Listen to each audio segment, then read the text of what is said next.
Hi, everybody, and welcome back to the Press Play Lifestyle Inspired podcast, where we do interviews with interesting, inspiring women like our friend Chanté here to help our listeners find the resources, tools, and support they need to be their best inspired selves. How are you doing today, Chanté? I'm doing lovely. Definitely can't complain. I just enjoying life, taking everything one day at a time. Thank you. Oh, that's amazing. We actually talked a little bit before this, and I was commenting, I have sunshine in Milwaukee, so I'm feeling pretty good. And she has lovely orchids in the background, which some of you can see and others can't.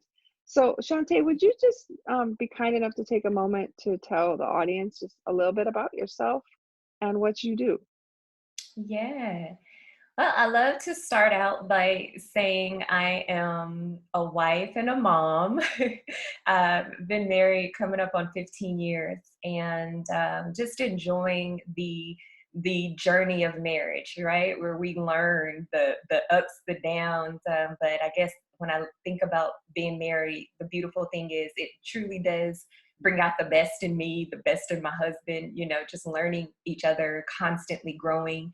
Married, and we have two children, and they keep us busy. They're 8 and 10.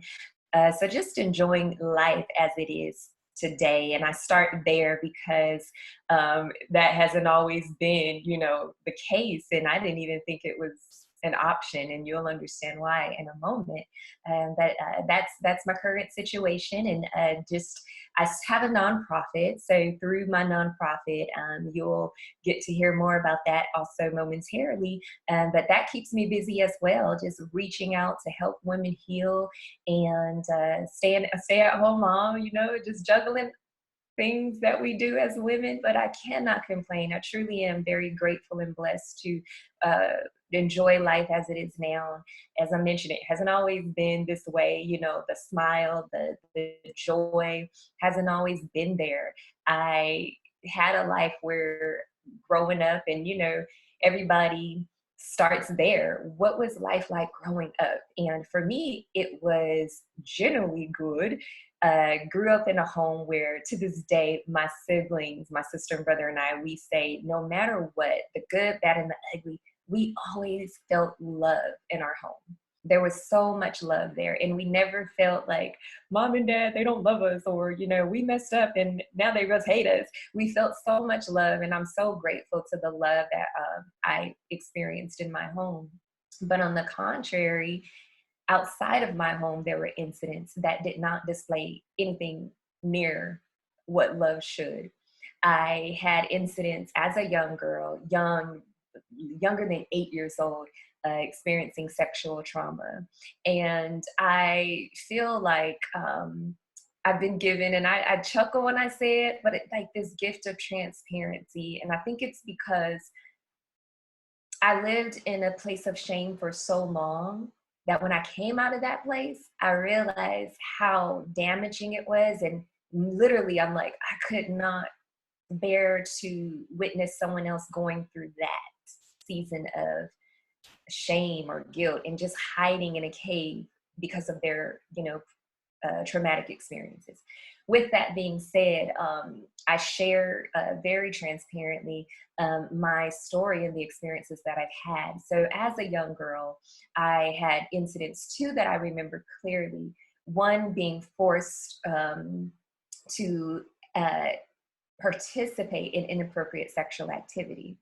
The other being fondled, being touched inappropriately. So these are incidents that happen, and as you can imagine, changed my perspective on a lot of things in life. It changed my perspective about myself. A lot of the areas that I struggled with for years and years and years was self-esteem and being a people pleaser. Those labels were like on my shoulders, and they did not dissipate until I had to acknowledge it and work through it. But those were my younger years where my parents loved me. We grew up in church, going to church, learning about God, and it was great because obviously for me, I confidently look back and say I feel like that is what sustained me in more ways than one. Being able to know that in the midst of things that happened that I didn't quite understand, I knew that my home was a safe place. And I knew that my church was a safe place. But sadly, it did not take away what I was struggling with as a young girl. And I must also say this before I forget. To this day, my mom will say, you know, growing up, I remember saying to you and your siblings, if anything ever happens, you know, like, let me know, I'll believe you. And I was like, Mom, I don't remember you saying that. You know, I don't doubt that you did, but I just don't remember. And I put that out there because, again, coming from a family that it's just so much love there, I can imagine we hear these stories and the questions start flowing like, well, what about this? And who was around? And why didn't you say anything? But again, at that time, in that place as a young girl, where you're either told you're going to get in trouble if you say anything, and you know, you're just literally told to shush, to be quiet. And if you can imagine your younger self, number one, we believe anything older people tell us. And that is where I was as a young girl. I believed if I say something, I will get in trouble. And I didn't say anything. So I went years being a people pleaser. And here's the thing, I am an avid journaler. I still have journal entries from the 8-year-old Chante. And I have so many journals on my bookshelf or loose pieces of paper. And so when I go back and look at journal entries or even poems that I've read as a young girl, I'm like, she was in distress. Like, oh my gosh, what was I talking about? But as a young girl, I felt lost. Where am I? Who am I? Will I ever be free? And it was my way of expressing what I was internalizing, what I did not feel comfortable sharing with anyone. So I go through these years of being a people pleaser, and sadly that manifests in a number of ways, being the yes person, sure, okay, and not understanding that line between yes, I'm here to serve and enhance and be a blessing, versus yes, it's detrimental to me, it's not healthy for me, but because I don't want, for the lack of a better term, to experience any confrontation or rebuttal or weird, abnormal consequences, I will agree to. Or there were times where I just found myself as a young lady longing in a very unhealthy way for the attention of a male. And on so many levels, one would think, how does that even manifest? It's especially in my case where my dad, like, I am the youngest of three, and I will proudly say I'm a daddy's girl. Like, I love my daddy, my daddy loves me. And even so, I felt those, the insecurities of feeling inadequate and longing for this attention from a guy to say that he liked me. But there was just a lot of issues growing up mentally, and a lot of, again, that low self-esteem was a big deal for me. So I go through, gosh, high school, college, you know, the best as I can. And it all, I say, blew up when I was raped as an adult. That is when it, like, the entire course of my life changed. So you get a young girl who's violated as a child. She does her best to work through that. She pushes it away, not talking about it. I can manage, I can cope. I'm an adult now.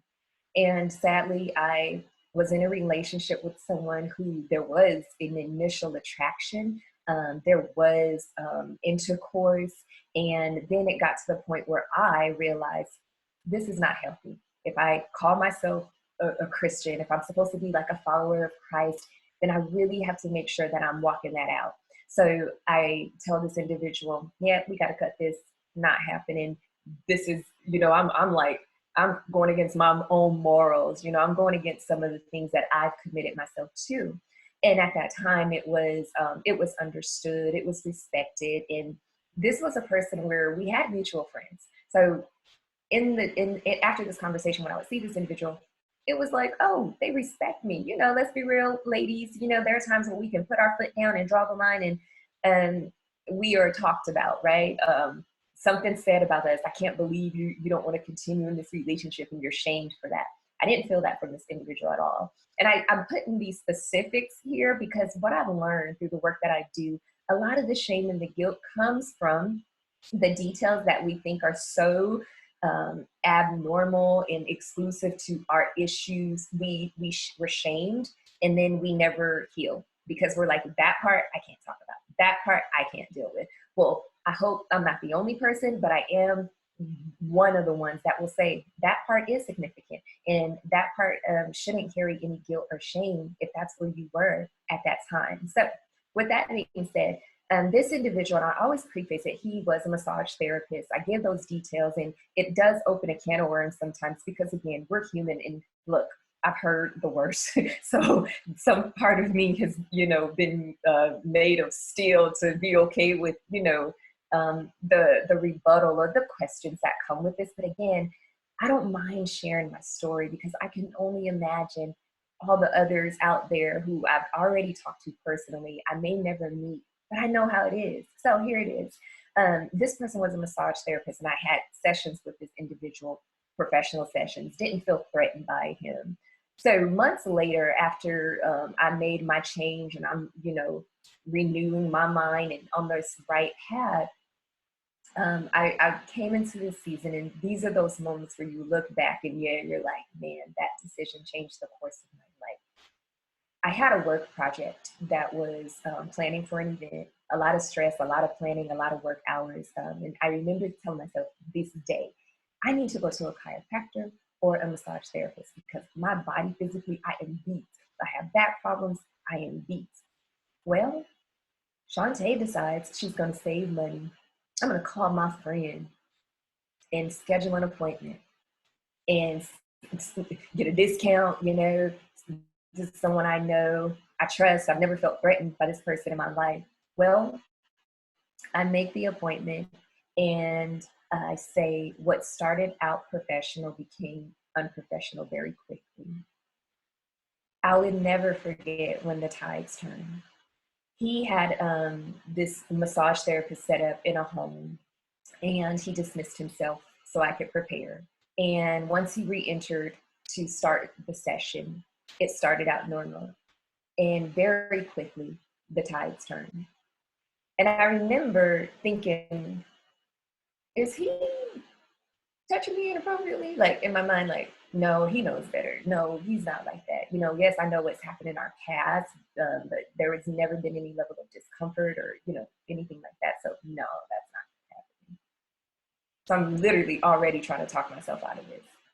And he pursues, and there's now like altercation and me verbally doing what I could do, saying what I could say to stop this from happening. And it didn't work. And so here I am, literally in this toil, like, what is going on here? And I'll never forget when he, quote unquote, finished, I felt stale, stuck, and paralyzed. And interesting enough, he asked this question that threw me off. He says, "Do you want to continue?" And I thought, is he really like saying this to me? And so I just remember sitting there in disbelief, and he touched my shoulder. And at that time, I was just like, I'm going to continue with whatever he's talking about because I need this to be okay. So he tries to console me. And I just remember this yucky, I felt dirty, disgusted.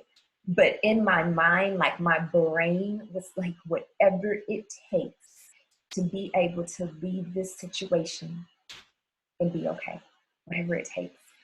And so at that time, he began to attempt a massage that wasn't working out. So he's trying to console me, and then he starts to caress me, and it got to the point where I laid. I didn't fight. I didn't say a word. I laid, and I turned my head to the side, and I looked to my left, and I just laid there. And I thought, whatever he thinks next is, just do it. Because I want to categorize what just happened as sex. I want to go home, and I want to forget about this. And I'm having this conversation in my mind as he engages in intercourse again, and I didn't fight back. I said to myself, I'm going to be okay. And I remembered my childhood. I've been through some things before, and I will get through this. And so that day, literally at that time, in that moment, I said, I'm going to be okay. This is just sex. And I left that environment. I was wounded, clearly. I was traumatized, clearly. But I left that environment convincing myself that I was okay. I go home, I take a shower. Mind you, the moment I get in my car, I lose it. I am crying. I am like literally, I felt like I lost my mind. Again, you're good. You've been through some things, Chanté, and you're going to be okay. I go home, I take a shower because I want to feel clean. I want to feel like I'm getting all of that yucky stuff off of me and I'm cleansed now. And I literally do my best to go about my life as if nothing ever happened. I go to work attempting, nothing happened. At the time, I lived with my parents and my sister, going about every day as if nothing ever happened. And then one day, I was sick. I didn't know why I was sick. I was sick. And I said to my mom, I don't feel good. And at that time, we had Kaiser, and they have it set up where they have advice nurses available around the clock. So that was like always the house go-to. You don't feel good, call the Kaiser nurse, whatever, they'll give you instructions.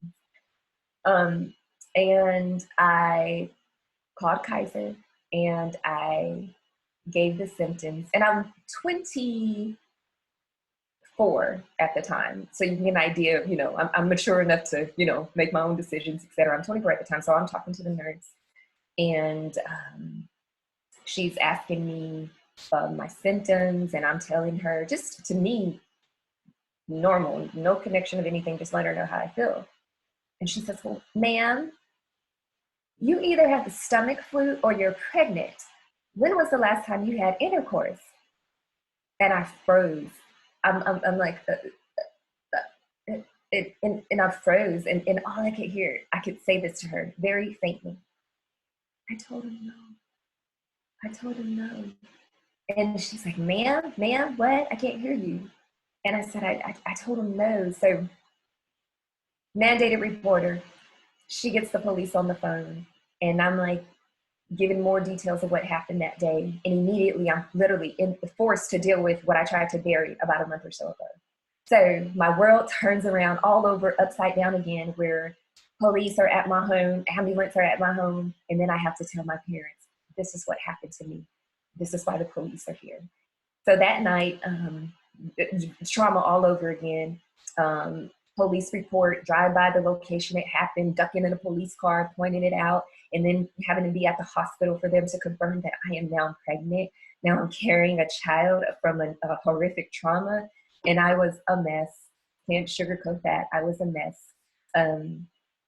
Back to my family. Gosh. Both of my parents were in that hospital room, and I was crying. I was so hurt and broken, and I can imagine they were also hurt and broken, yet they stood strong for me, and they held me, and they ensured me that everything was going to be okay. Everything was going to be okay. So, gosh, there wasn't like a turnaround the next day. I went through this season of feeling just lost and empty and depressed. And my mom was like, could you just smile? And I would look at her like, why would I want to smile? There's nothing to smile about, Mom. And then things changed. I had a moment of anger, frustration, but the anger and the frustration that I felt was, I don't like the way I feel. This darkness and depression, I don't like it. And I cannot stay in this space. And I cried out to God. I knew that even though I had a lot of questions, let's just be real, but I still knew that he was God, my God. And I hadn't talked to him in a while, but I knew he was still there. So I was like, God, I need you. I don't have a prayer to pray. I don't have anything good to say right now, but I know that I need you. And I felt his love and his voice and his strength in my heart. And that was my that was my moment where I felt like, and I have a book, and I'll talk about that as well. But in my book, I say that's where I knew that there was a light at the end of the tunnel. I still had to go through it, but it wasn't dark. I wasn't alone, and I had the Spirit of God leading me and guiding me. So shortly after that, I actually went through the healing process. I had a rape crisis counselor. I had a psychologist, and I went through that process. It didn't always feel good, and I didn't always want to, okay, let's talk, but I knew I needed to. And here's the beautiful thing. I actually knew that the Chante that had dreams and goals, she was still in there, right? I didn't know how we were going to, manifest her, but I knew she was in there. And so as I'm going through my healing process, I actually felt this urge to help other women. And I was like, wait, hold on. I'm still trying to get through this myself, but I couldn't shake it. So eventually I became a rape crisis counselor, and I began helping women heal from sexual assault. And that was so empowering for me because I felt like I was fighting for them. Again, as I said earlier, I knew what it felt like. My situation may not have mirrored theirs, but I knew the pain from that type of trauma. And I felt like every time I met with them, whether it was in person at the hospital or on the phone on their hotline or in person with a one-on-one conversation, I fought for them. I'm like, we are in this together. And I personally feel that helping them, in addition to having a tight knit, I'll put emphasis on that, a tight knit of support. I had a circle of family and friends. Literally, I am in the center and they are surrounding me, supporting me and guarding me and keeping me, protected from any other mean people or mean words. But that was my process where I'm so thankful that I had a tribe that stood there with me. And I also literally put myself out there to help other people. That is how my life transformed. My book, I mentioned. Whew. Yeah, Now I'll give remember you a this. moment. Yeah, That was because amazing. this is like everything that happened. When I look back, I'm like, I don't even know how, like, I have what I have and how I do what I do. I just say, thank you, God, because you have equipped me, you have helped me, and here I am. I remember when I felt like I was supposed to write a book, and I was like, I don't know about that. This was before I was free in my transparency. I had already, let me back up. I had already started my nonprofit organization. So let me put that out there first. But it's a whole other level when you're like putting something in a book, right? A book? Wait a minute. I don't know about that. I'm okay behind the scenes helping women heal. I'm okay, teaching a small group of ladies or hosting a support group. But a book, to me, that's the next level. But I did it. And I'm not going to talk in detail about the book, but I mentioned the book because I want you to know the title of the book. It's My Lemonade Recipe, Turning Life's Sour Experiences into Something Sweet. And I want to build on that just very quickly because sometimes I can imagine we think about all of the traumatic experiences we've had and we're like, there's nothing sweet that can come out of that one. Maybe something sweet could come out of this one over here, but that one, no, not even. But I would like to hopefully encourage you to know that something sweet can come out of everything that you go through. It truly is a matter of your perspective. Like, do I look back and dare to rejoice and smile about the fact that I was violated sexually? Absolutely not. But I do rejoice in the fact that something that could have killed me internally or even physically through suicide or something else, I just know that what could have destroyed me didn't. And I chose to change my perspective and literally say that act was not good, but what good could come from it? Well, when I look at my life, I became empathetic for people who experience trauma, any type of trauma, not just sexual assault, any type of emotional wound. And I rejoice because it allowed me to hone in on my purpose. growing up, I've always had a heart to help people. I thought I wanted to be a veterinarian until I saw animals deeply wounded and I realized I can't stomach this. So, gonna have to cross that off the list. I love the animals, I care for them, but I could not stomach the yucky stuff, the blood in the guts. But I've always had a heart to want to help people. I've been drawn to like the psychology classes in high school and the sociology classes in high school. And so now it's just catered to a specific group of people. So in some way, it kind of fine-tuned my passion. And let's also pick up from where I left off. I became pregnant. What about that? That was a whole nother part of my story that I was like, I don't even know how to deal with this. I just want to heal from the trauma of being sexually violated. But now there's something growing inside of me. What do I do? What did I do? I didn't make a decision right away. I actually wanted someone to tell me what to do. Somebody please just make this decision for me. But I knew my dad actually gave me insight on that. He said, you know, we can't make this decision for you. And perhaps actually, you know, there'll be pros and cons either way. Whatever decision you make, there'll be pros and cons. So I had a season where I felt like I could be the best mom ever. And then I had seasons where I felt like there is absolutely no way I could go through this. I'm going to have an abortion. I just can't, and I won't. And then I had seasons of, well, there's this thing called adoption. Maybe that's an option. So one day I actually thought I had made up my mind, and I shared with my family that I was going to have an abortion. And I just said, this is what I'm going to do. I'm going through enough. I'm going to have an abortion. And then my dad, he says to me in the most amazing and loving way, he says, well, Chante, you know, would you ever consider, just a thought, if you gave birth and perhaps allowed the child to be adopted?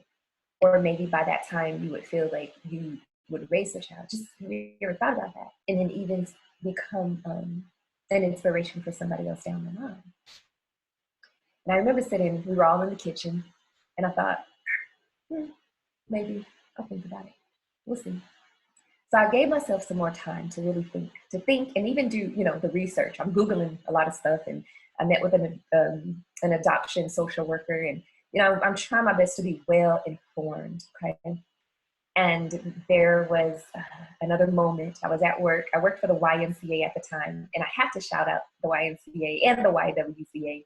I received my rape crisis counseling through YWCA, and I worked for the YMCA at the time. And it was just the healthiest environment I could have ever been in during that season of my life. So much support. And so I'm at work in a cubicle, and it was a light bulb moment. And I said, this child's going to be adopted. And I knew it, and I felt it. And from that moment on, I had never wavered or thought twice about it. So I went through the pregnancy, which wasn't easy, but I went through it. And the day I knew she would be adopted was when I started talking and hey, we're in this together. So I'm going to be strong for you, and I need you to be strong for me. Like, I'm talking to my tummy. Like, we were like this. And I went through this journey of doing my best to love on this unborn child, doing my best to continue to work on myself and heal from rape. And this child was born early. And mind you, it's an open adoption. So we've been in contact with the family, and they were off away, and I'm like, okay, the child is born, what do I do? And it was such a moment of healing in a way that I never thought I needed. So the child is born early, and let me just say, that moment of her being born early, oh my gosh, it was miraculous. So one may think, oh gosh, she's probably not going to, follow through with the adoption, and oh my goodness, things are changing and it's not going according to plan. But here's the deal. I was able to spend days, I was in the hospital. All the nurses knew of my story. They actually allowed me to stay in a special ward to have an extended stay at the hospital. So she's a preemie, and I knew that my breast milk, those nutrients would be healthy. So I began to pump milk, and something shifted for me. It was a love that had developed inside of me that I can't even explain, where I'm nurturing this child who I'm soon to release to a family with nutrients. And not nursing, pumping milk. And I knew not to nurse. That was like wisdom. I didn't want to get too attached. I wanted to be as realistic, as possible. So I'm pumping milk, and I am allowed to hold her and feed her. And I remember I would sing to her and talk to her and pray over her. And I always say that was my way of releasing her to her family in love. And to this day, my gosh, I can't even explain how beautiful everything is, where everybody knows everybody. She knows her story. My kids know about her. They know everything. They know the good, the bad, and the ugly. And let me back up to the beginning. Marriage. Yes, marriage. I didn't think marriage was on the radar for me. I'm like, I am damaged. There's no way.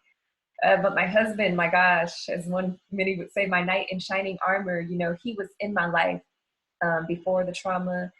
He was in my life. He was right there by my side once he was made aware of what happened to me. I had developed a very close relationship with him even before all this happened. We had a relationship before all this happened. And when we reconciled and reunited, he showed the utmost level of support. And you'll get all those details in the book. But that's my life. And I'm looking back like, oh my gosh, you talk about a mess becoming a message and all of that. I'm like, whoo. So I look back and reflect on all of that I've gone through. And again, I got to that moment in my life where I felt like I can't keep all of this in. Who can I help? Who can I help cross over to the other side? That's my mission. That's my life. I help people cross over to the other side. My nonprofit organization is Earnest Love, and our tagline is Heal, Love, Live. The goal is to help women heal emotionally, love earnestly, and live freely. I call that my formula. That's my personal formula. That's how I got to where I am today. I had to acknowledge my pain so that my wounded emotions could heal. And then I had to love earnestly by receiving love. In my case, it was receiving God's love for me. It was me learning how to love myself. And in return, I was able to love other people. And now I live life free. I don't live it perfect, but I live it free because I really do my best to plug that formula into every situation, every area of my life. How do I heal, love, live from this? And sometimes it takes a lot of work and sometimes it doesn't. But it helps me to feel empowered and liberated and not trapped by any negativity that comes my way in this thing called life. Wow, that's a powerful story. So now you have the nonprofit where you're helping women, and you've written a book, and that's helping other women. If Who would be the ideal person that you are working with, and how can they find you if they need to heal through Yes. something? Right now, Earnest Love, we've expanded our platform to help all women heal from any emotional wound. And I hold classes online. I previously held them in person, but due to schedule changes, I began to hold them online. And if you visit earnestlove.org, you'll see if we're not currently in a session, you can always reach out via email or call, and I can give you additional information on how you can receive support, or you can receive an update on the next class. But we offer, and they're live. I teach just like I'm talking to you right now, and I teach these classes online to help women heal from emotional trauma. And literally all women, all ages, because we all go through things, and it's so important that we're healed emotionally so we can function properly. Chanté Dent, the person, I also have an LLC where that's where I'm shifting more of my focus to help women heal specifically from sexual trauma. That's always going to be near and dear to my heart.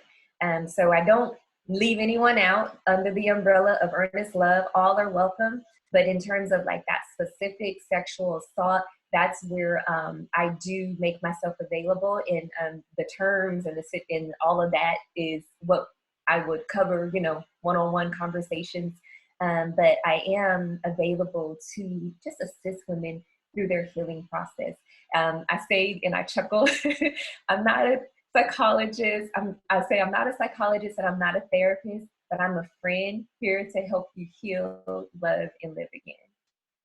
Oh, that's so beautiful, Chante. So Yeah. thank you so much for sharing your Thank story. you. And I would say one of the things that I've seen in my life too, and unfortunately, because I Mhm. have around a lot of women, is there are so many of these types of Mhm. stories.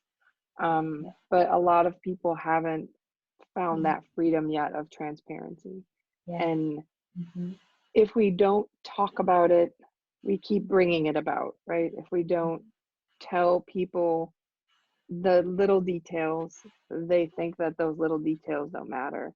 And so thank Yeah. you for being brave enough Mhm. to make it through all of that Yeah. so that other women Mhm. can share or can find healing in some way. So we will have all of your wonderful details in the show notes, your websites, your nonprofit, your book links, and thank you so very much for spending some time with us today.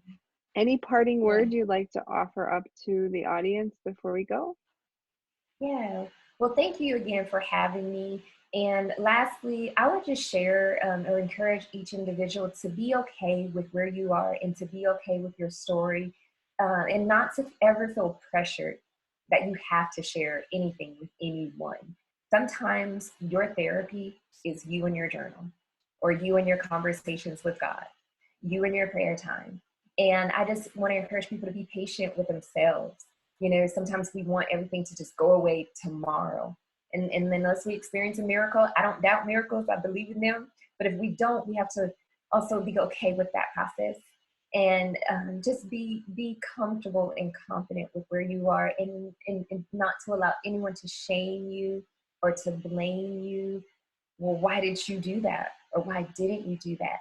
My bold and confident answer is I did what I needed to do in order to survive in that moment, whether it's rational or not. And I'm okay with that. And so I just want you to be okay with what you did or what you did not do. And don't allow that to hinder your healing. I always tell people there are treasures inside of you, and those treasures may be buried. So I encourage you to begin that healing journey or continue that healing journey. I love this logo. So you can press play again in your life and continue to move forward and experience healing so that you can enjoy life for yourself. Oh, thank you, Shante. I look forward to staying in touch, and as other programs develop, let us know. We'll be happy to share them out with our audience because part of being your best inspired self is being your best healed self as well. So thank you Absolutely. again. I look forward to chatting again sometime in the future. Thank you. Thank you so much. I appreciate the opportunity. All right, bye-bye.